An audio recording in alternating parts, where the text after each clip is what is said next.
Isang magandang balita para dito kay John Real Casimero. Para sa taong 2026 ay nakuha ni Cuadro Alas ang number 1 ranking sa featherweight division sa Philippine Box Rec.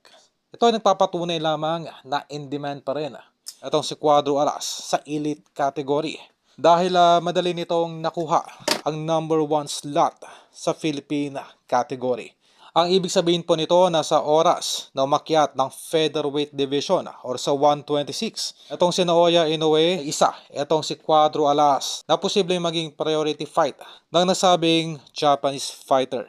Ito yung atin nang ipinapaliwanag na ginagawa ng paraan ng Kameda Promotion upang mapabilis ang pag-akyat ni Cuadro Alas sa ranking ng featherweight at makakuha man lang ng at least isang major belt sa oras na umakyat ng featherweight. Etong si Naoya Inoue ay meron ng hawak-hawak na titulo etong si Cuadro Alas. Ito ay posible nang mangyari para sa taong 2026 dahil iniiwasan po nitong si Naoya Inoue ang makalaban si Junto Nakatani at si Bam Rodriguez sa 122 division. Kumbaga, ang paraan na lamang nitong si Naoya Inoue ay umakyat ng featherweight at makuha ang 3 division undisputed champion. Ay kung tutuusin nga naman ay wala na pong mapapala etong si Naoya Inoue kung maglalagi pa ito sa 122 division para kalabanin etong si Nakatani at si Rodriguez sa nasabing division. Nauna nang nabanggit dito sa tumatayong manager ni Naoya Inoue na si Ohashi na plano na nilang